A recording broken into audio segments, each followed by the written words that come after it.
Hindi ako na kaya. Kaya ko na. Sip. Sanay.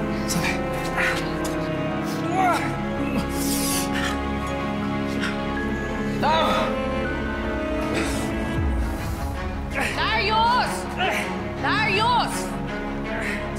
Darius, sumagot ka! Love! Nandito ako! Stas! Ay, Darius, anan!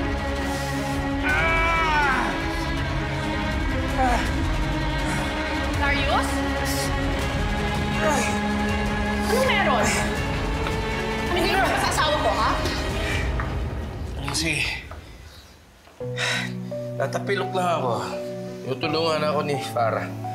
Siya rin ang malalay sa akin at sumagip sa akin nung nahulog ako sa butas.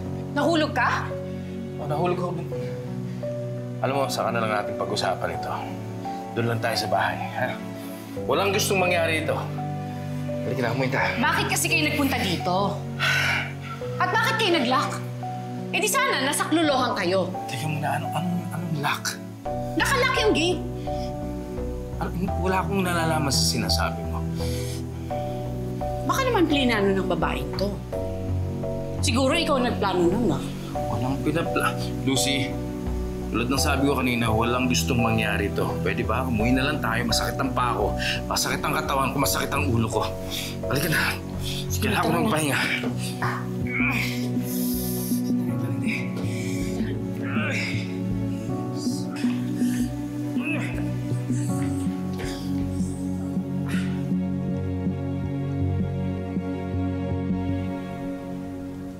Hoy, Isaac, alam mo ba yung latest, ha? Mali yung akala natin. Alin doon? Eh, yung mabait na si Ma'am Farah. Narinig ko nga yung nagtatalo si Sir Darius at si Ma'am Lucy. Parang nagtatampo si Ma'am Lucy. O, kita mo na, pinag-aaway niya pa ang mag-asawa. Baka naman hindi sinasadya.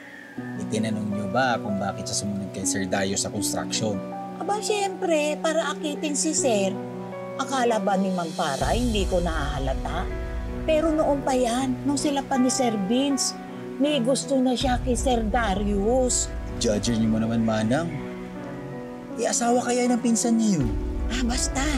Napapansin ko yun. Bumabalik na ang inis ko kay Farah eh. Ito kasi naman si Ma'am Asong eh. Pinabalik pa dito eh. Ayan tuloy, nagkakagulo na naman.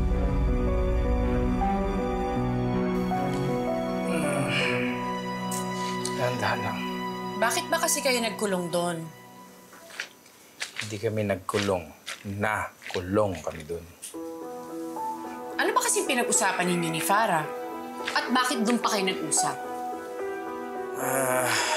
Wala. Meron lang siya sinabi tungkol kay Mita. Tsaka yung mga gagawin tungkol sa schedule ng kanyang check-up. Yun lang ba talaga? Hindi na importante yun. Bigla ang concern lang si Mita. Pero inaayos ko na yan. Wala na problema. Anong concern nga? Sige na. Okay na. Ako na bahala dyan. Tutulog ko na lang to. Tugod na ako. Ayos na. Wala na problema. Ayos na.